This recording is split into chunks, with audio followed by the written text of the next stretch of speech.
Assalamualaikum everyone. Welcome to my channel Education Arena. Today the topic which I am going to discuss in front of you people is job analysis and the process of job analysis. This topic is included in a subject Human Resource Management that is a part of BS English third semester. So let's start with what is job analysis.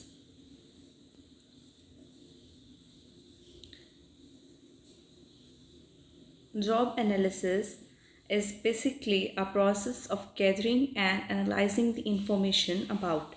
Now, information about what? The content of jobs, human requirements of job, and the context in which the jobs are performed. Basically होता क्या है job analysis, ये एक ऐसा process है जिसमें जो jobs हैं उसका कंटेंट क्या है, किस कॉन्टेक्स्ट के अंदर वो जॉब्स जो हैं वो परफॉर्म होती हैं और इंसान की उन जॉब से रिलेटेड रिक्वायरमेंट्स क्या हैं, उन सब की इंफॉर्मेशन को कलेक्ट किया जाता है और उनको एनालाइज किया जाता है. ये जो सारा प्रोसेस होता है ये जॉब एनालिसिस है.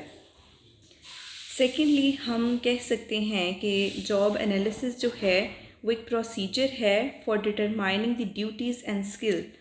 अब एक पर्सन जिसको आपने हायर करना है उस जॉब के लिए और उस जॉब को परफॉर्म करने के लिए क्या ड्यूटीज़ या स्किल्स की रिक्वायरमेंट है, इस सारे प्रोसीजर को जिसमें हम ड्यूटीज़ और स्किल्स को डिटरमाइन करते हैं इसको जॉब एनालिसिस कहते हैं. Lastly, we can also say that it is a process which is used to determine the placement of jobs. Next,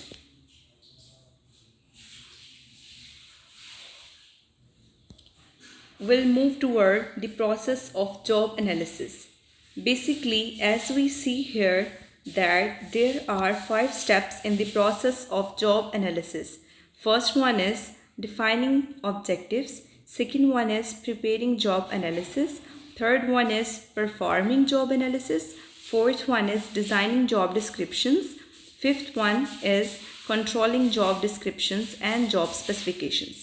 We can also say that job analysis is a systematic process of gathering complete information about job duties and responsibilities that are required to perform a specific job.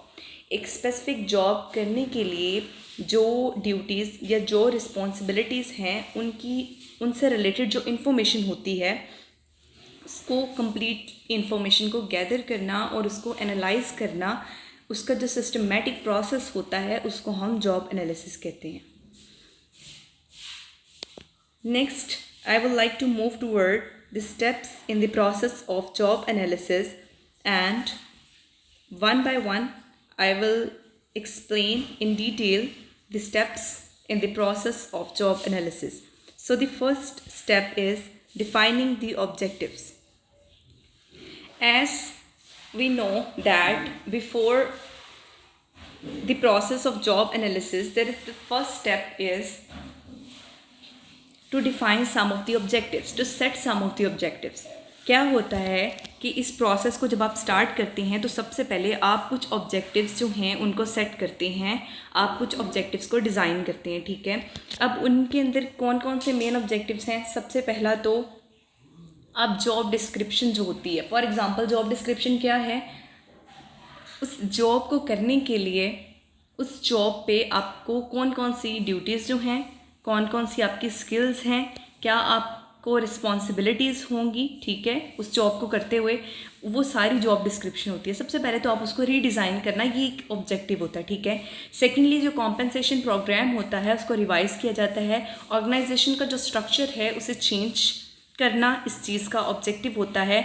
और fourth क्या है कि जो job है उस particular department के अंदर उसको आप रीडिज़ाइन करें. ठीक है, तो ये सारे ऑब्जेक्टिव्स हैं जो कि आप सेट कर सकते हैं, जो कि आप डिज़ाइन कर सकते हैं.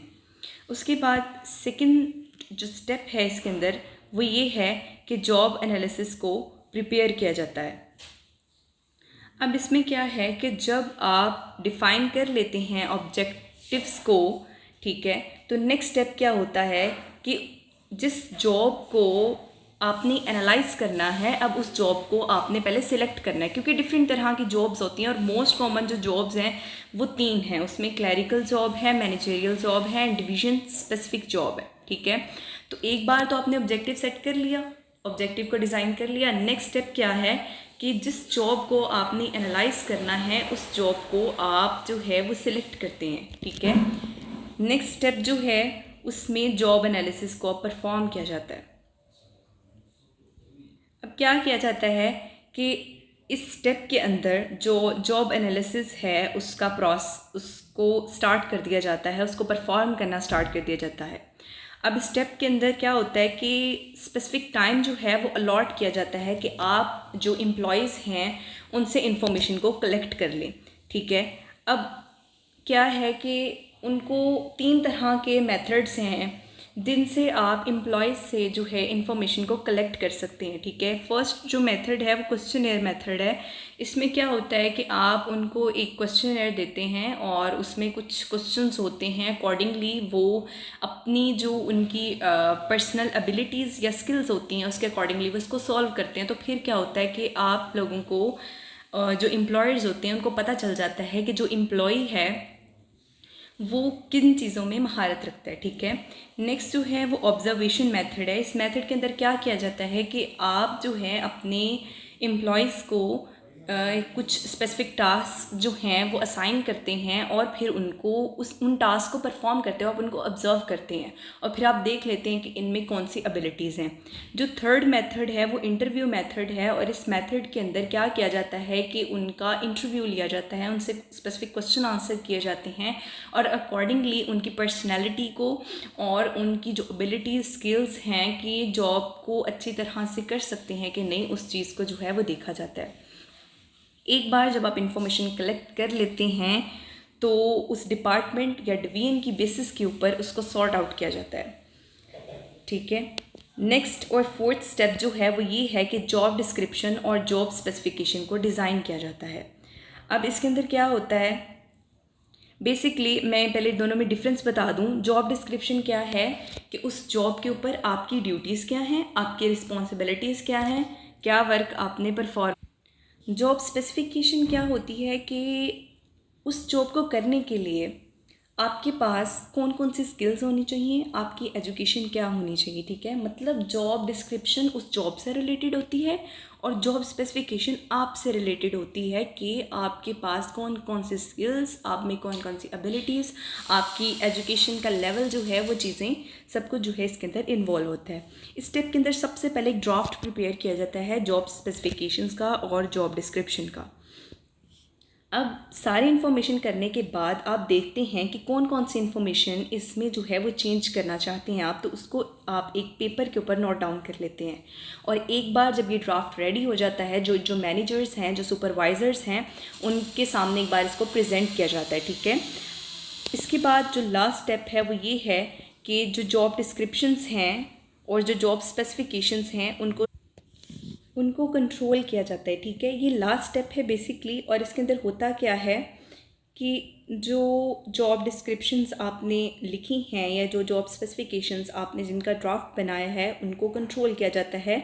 और यहाँ पर क्या होता है कि उसको टाइमली चेक आउट किया जाता है according to the demand of organization. For example, अगर ऑर्गेनाइजेशन ने डिमांड जो है वो चेंज करती है, अपनी जो जॉब डिस्क्रिप्शन है उसमें कुछ चेंजेस लेकर आएँ, तो आपको उसको टाइमली चेक आउट करना होता है। और इसी तरह से अगर जॉब स्पेसिफिकेशंस हैं, यानी कि उनको आपसे क्या स्किल्स चाहिए, आपकी क्या एबिलिटीज़, आपकी कितनी एजुकेशन और क्या क्या चीज़ें आपको चाहिए हैं, अगर उन्होंने with the passage of time organization इस चीज़ को चेंज कर दिया है तो आपको उसको चेकआउट करना होता है।